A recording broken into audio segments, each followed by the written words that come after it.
December in Lagos was always electric.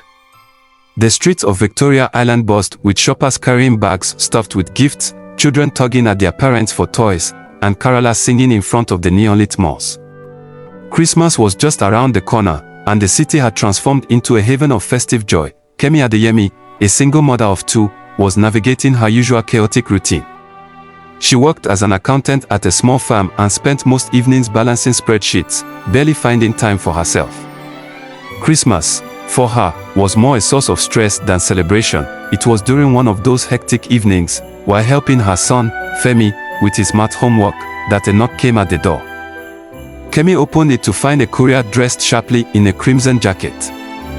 He handed her an envelope with golden edges and a faint whiff of jasmine. "For you, madam," he said with a polite bow before walking away. Kemi stared at the envelope, her name handwritten in elegant calligraphy.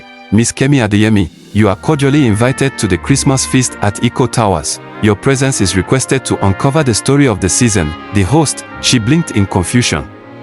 Eco Towers.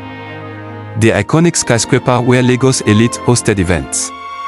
Why would someone invite her, an ordinary accountant, to such an exclusive affair? "Mommy, what's that?" Femi asked, peeking over her shoulder. "It's an invitation.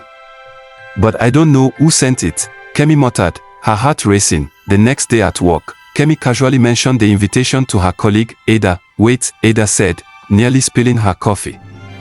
"You mean the Christmas feast? The one at Eco Towers?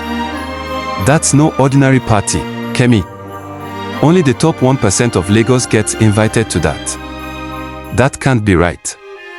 I'm just a regular person," Kemi replied. "Maybe someone rich is trying to set you up," Ada teased, wiggling her eyebrows. Christmas Eve arrived, and Kemi stood in front of her mirror, adjusting the simple green dress she had borrowed from Ada. It wasn't designer, but it was elegant enough for the occasion. Her children, Femi and Tolu, watched her with wide eyes. "Are you meeting Santa?" Tolu asked, her little voice brimming with excitement. "Not quite, darling," Kemi chuckled, giving them both a kiss before heading out. Eco Towers was dazzling that night. The skyscraper was bathed in golden light, and the lobby buzzed with chatter as hundreds of guests arrived. Kemi felt out of place among the elegantly dressed crowd, but she wasn't alone. She recognized the mechanic she'd seen online and even a fruit seller she passed daily on her commute. Inside the grand ballroom, tables overflowed with every imaginable dish: jollof rice that shimmered with spices, steaming pepper soup, and an array of desserts that glistened under the chandeliers. But what stood out was a massive stage at the center, draped in crimson curtains. At exactly 8 p.m., the lights dimmed, and a man in a sleek black suit stepped onto the stage. "Welcome, everyone," he began, his voice smooth and commanding. "Tonight isn't just a feast, it's a celebration of stories. Each of you is here because your story matters." Murmurs rippled through the crowd. Kemi exchanged glances with the mechanic seated nearby. "But whose story would define this Christmas?" the man asked, his gaze sweeping the room. The man on stage, whose calm and mysterious demeanor only added to the growing tension in the room, continued, "Before we indulge in the feast tonight, we have a tradition," he said, his voice rising slightly. "We believe that the true essence of Christmas lies not in what we give or receive, but in the stories we share. So tonight, we will begin by inviting a few of you to come forward and tell your stories. But beware, this isn't just any storytelling. It's about uncovering truths that you may not even know you carry." Kemi's pulse quickened. She hadn't come here to share a story.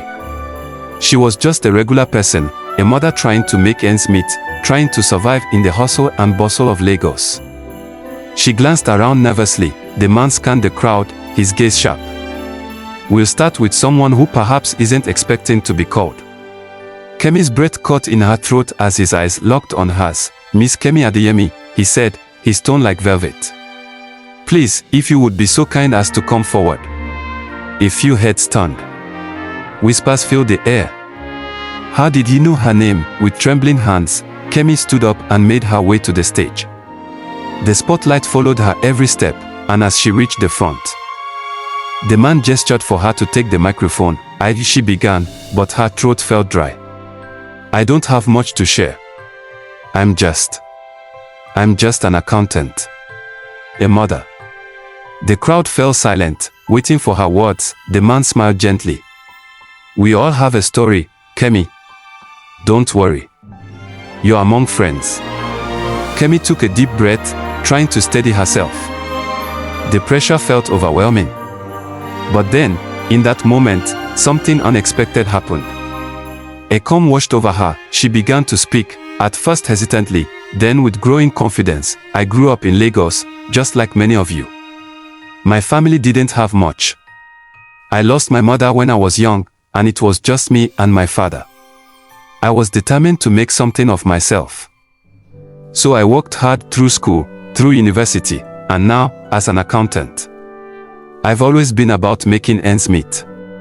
But last year, something changed. I lost my job, and for the first time, I had to ask for help. And the most unexpected thing happened. People helped me. Strangers. People I barely knew. It was Christmas then, and for the first time, I understood what it truly meant to give, not just things, but kindness. People gave me hope when I had none left. Her voice shook a little, but she pushed through, the weight of her words settling in the room. At this point, Kemi was barely paying attention. Her heart was still racing from sharing her personal story. She returned to her seat, her mind buzzing. Could her simple story really mean something to others? But the attention of the crowd was not on her anymore.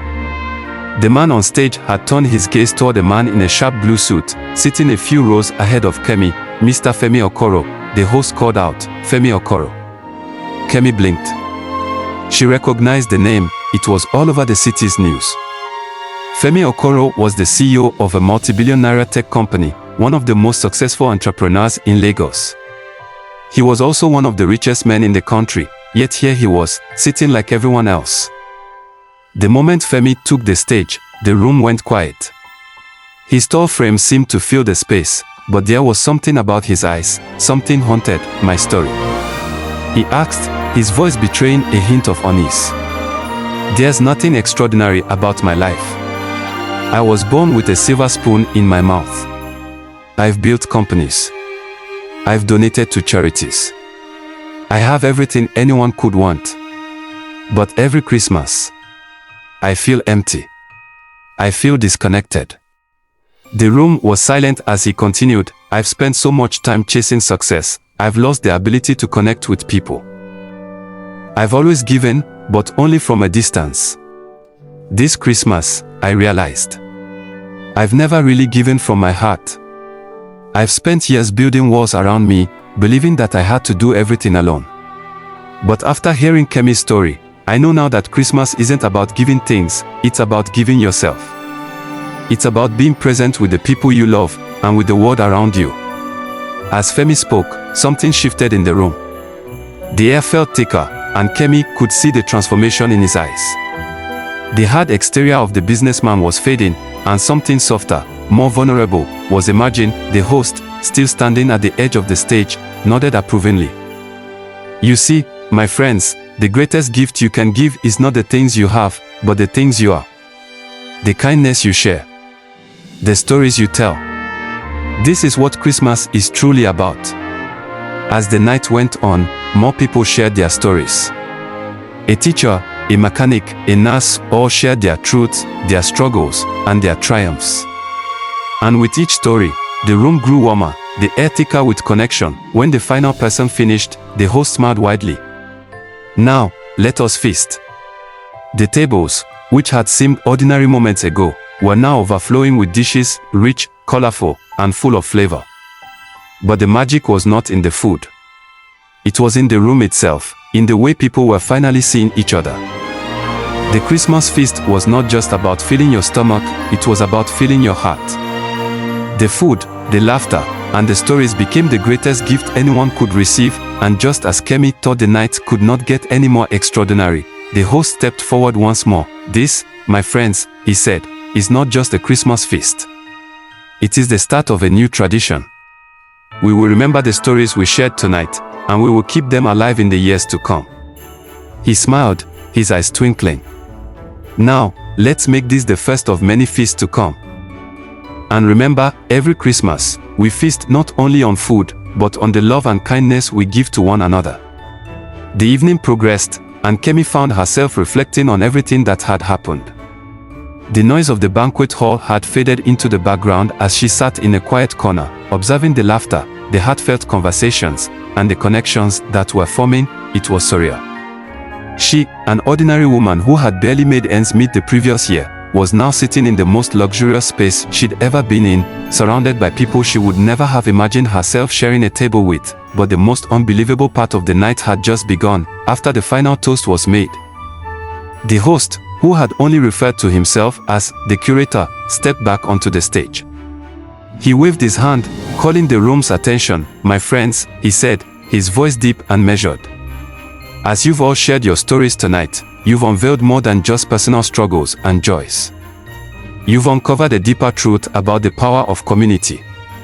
But I have one last revelation to make: the true story behind this Christmas feast." A collective gasp rippled through the room. "I know you're all wondering how this event came together," the curator continued. "Who organized it, and why so many different people, from all walks of life, were invited? The answer lies not in what you think, but in who we are as a collective. You see, Christmas, in its truest form, isn't just a day, it's a movement. It's a commitment to the people around you, to the community, to giving of yourself, not just material gifts, but presence."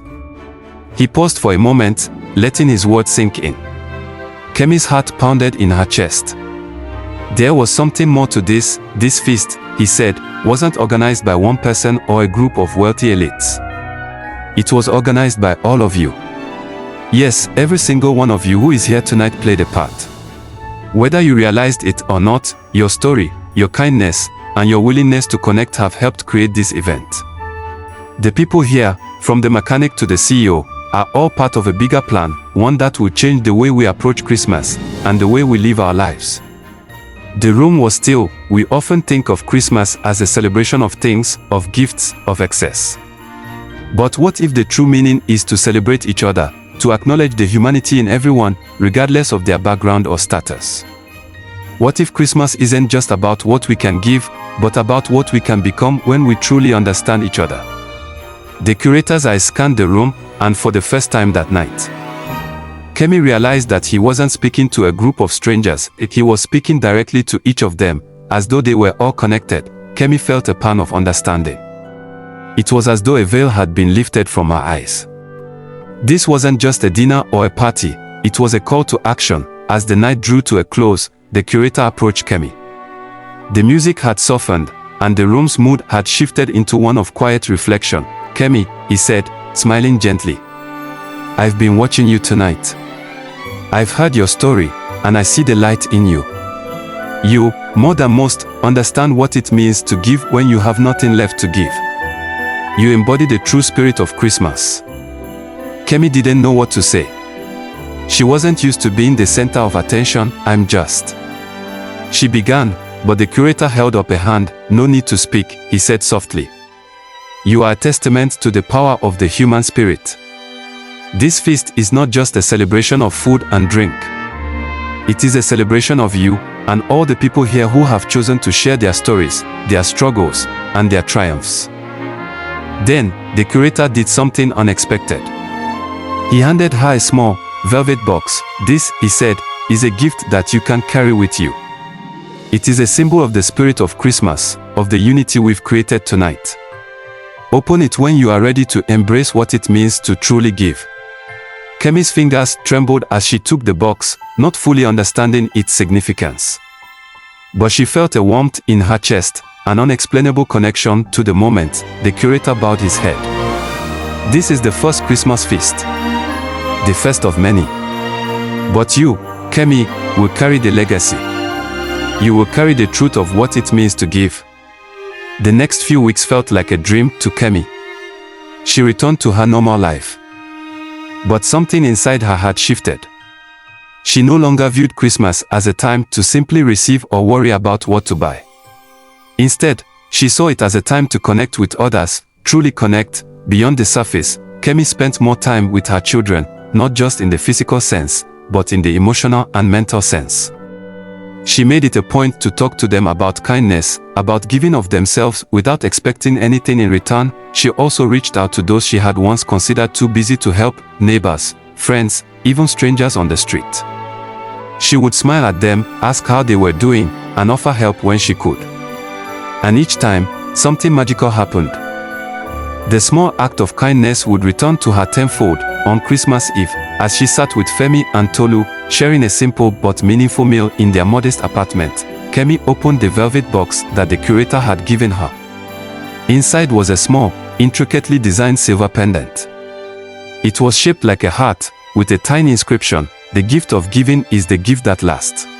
Kemi smiled, her heart full. She understood now. The Christmas feast wasn't about extravagant dinners or expensive gifts. It was about the connections we make, the stories we share, and the way we choose to give, whether it's our time, our kindness, or our love. And so, Kemi's Christmas story became not just hers, but a story shared by many. A story of connection, of giving, of understanding, and a story that would live on for generations. Tell us your favorite part of the story in the comments below. Share the Christmas spirit. At BlackTales, we are passionate about bringing you captivating African stories that inspire, entertain, and celebrate our rich culture. If you've enjoyed this journey with us, we invite you to support our channel.